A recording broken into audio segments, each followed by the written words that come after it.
Ladies and gentlemen, welcome back to the analysis of YOLENO TV. I hope you well from wherever you're watching this channel. Now, regarding Gachagua, Eugene Wamalwa, and KALONZO Musyoka had a secret meeting.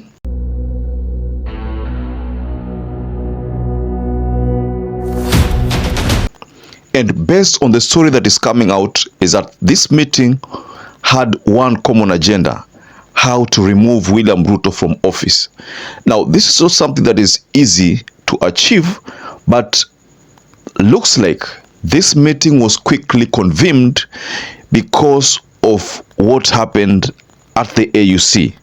First of all, the first plan would have been, if Raila Amolo Odinga wins, then they were going to use that opportunity to say that Ruto wanted to remove Raila Amolo Odinga from the political arithmetic so that he can rule and so that he can inherit the votes of Raila. Now, that would have been something that is very easy to sell. But since something else happened, the narrative seems to be changing. And most likely, I suspect that one of the agenda there could have been how to bring Raila Amolo Odinga on board. Because right now, honestly speaking, if you have been following the political trends since Saturday, that is since the 15th of February 2025, you must have realized that the narrative is simply changing. What Rigathi Gachagua is trying to talk about is how he can accommodate Raila Amolo Odinga. So the common agenda here is to remove William Samoei Ruto, because according to them, they say that that is a common enemy. Now, I want us to explore this meeting, the details of this meeting, because there are things which Eugene Wamalwa mentioned here, there are things that Rigathi Gachagua mentioned here. So before we get further on this, ladies and gentlemen, kindly like this video. It's so important because when you like this video, that is the only way YouTube shares our content. Subscribe to our channel if you're not subscribed before, and to existing subscribers, thank you so much for your support. When Eugene Wamalwa was confronted to give a comment regarding this meeting, he literally said it was just a meeting of, taking tea. But KALONZO Musyoka had a different response to this. He said, I enjoyed a cup of tea. I enjoyed a cup of Kenyan tea with my friends, Second Deputy President of the Republic of Kenya, Rigathi Gachagua, and DAP Kenya Party Leader Eugene Wamalwa in Nairobi earlier today. Together, we compared notes and shared our thoughts about the current political situation in the country, region, and continent.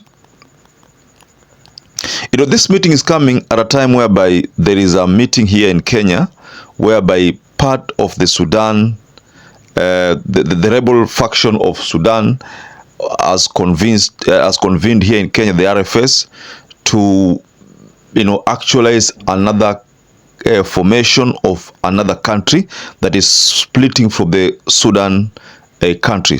That is happening here, ladies and gentlemen. And when KALONZO talks about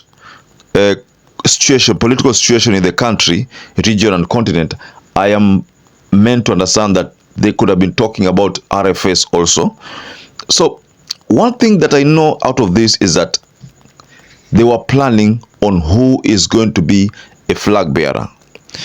What we know is that Rigathi Gachagua is ready to support someone. He's not going to go toe to toe with William Ruto as a presidential flag bearer, but most likely Rigathi Gachagua wants to become a kingmaker. So we also know that there is someone like Matiang'i who also wants to throw his weight behind this quest to lead Kenya. Now, we already have a position from Jubilee Party. The position is that they said they are going to support Matiang'i. So we all know that Jeremiah Kioni speaks on behalf of Uhuru Kenyatta. So if he said Matiang'i is their choice, then most likely that is what Uhuru Kenyatta would like to see. So in this meeting of the trio, the person that they are ready or willing to settle for, looking at the arrangement, is Kalonzo Musyoka, because most likely Rigathi knows very well that if he attempts to be the one, then the kind of fire that will come from William Ruto's camp will be overwhelming. Now, if you look at Eugene Wamalwa doesn't have that huge following, and betting on Eugene Wamalwa to take on William Ruto will not be, it's not something that one would easily believe in. That move will be dead on arrival. So the most likely agreement here, though it has not been shared publicly, because when they were confronted, none of them was ready to speak up about the meeting.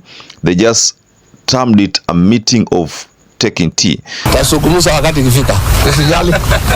We'll make a statement on 27 that Martha Karua's party's launch. Yes. Today we're just having a cup of tea.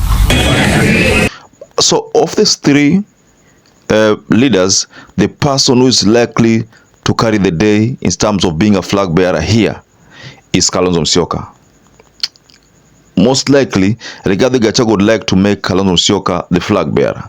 That is in the event that Matiang'i refuses to work with them, in the event that even Omtata refuses to work with them, in the event that Morara Kebaso also refuses to work with them, then the person that they're likely to settle for is Kalonzo, because Kalonzo has vied before.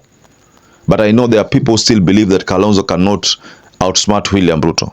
But I've heard people say that they don't care who is going to vie. As long as there is a candidate, that is all they need. Someone to vie against William Ruto so that they can pour their votes on that opponent. So the most likely decision here was probably how to settle on Kalonzo Musyoka if Raila Odinga will not come on board. But of course, they are also confronted with the reality that Raila can decide to join them. So let's assume Raila joins this camp. Is Raila going to allow Kalonzo Musyoka to vie, or are they going to have a common arrangement where Raila Odinga becomes the flag bearer and Kalonzo becomes a deputy? Or are they going to be confronted with the reality where Kalonzo becomes the flag bearer and Eugene Wamalwa becomes the deputy? Or the person deputizes Kalonzo Musyoka is Martha Karua? Because most likely, I don't think Rigathi Gachagua is ready to allow the deputy position to go to any other region apart from Mount Kenya. So if it's not him deputizing Kalonzo, then it's going to be Martha Karua deputizing Kalonzo, because Rigathi knows that if he vies for presidency, watu watasema kwamba Wakikuyu wamekuwa akiwa president all along. So hii hawezi atupigi. So most likely Rigathi can decide to settle for a deputy president. So one thing that I know is that Eugene Wamalwa and Kalonzo here, Rigathi cannot be a deputy to Eugene Wamalwa, but can be a deputy to Kalonzo Musyoka, because Kalonzo Musyoka is a kingpin of Ukambani region, but Eugene Wamalwa is not yet a kingpin of Western. So votes ambazo zinaleta kutoka Western bado sio nyingi. So this arrangement in this meeting, most likely I suspect the biggest concern is who is going to be a flag bearer. They can decide to settle for Martha Karua, who was branded NAC to, I think, Liberal Party, something, Liberal People's Party, kitu kama hiyo. So, ladies and gentlemen, just go below in the comment section. You can tell us what you think about this meeting. Do you think they could have agreed on someone to outsmart William Ruto in the votes? Just give us your comment below on the comment section. So perhaps if you're watching this video and you've not subscribed, take 1 second and subscribe, like this video. Until you catch up again, stay safe and stay blessed.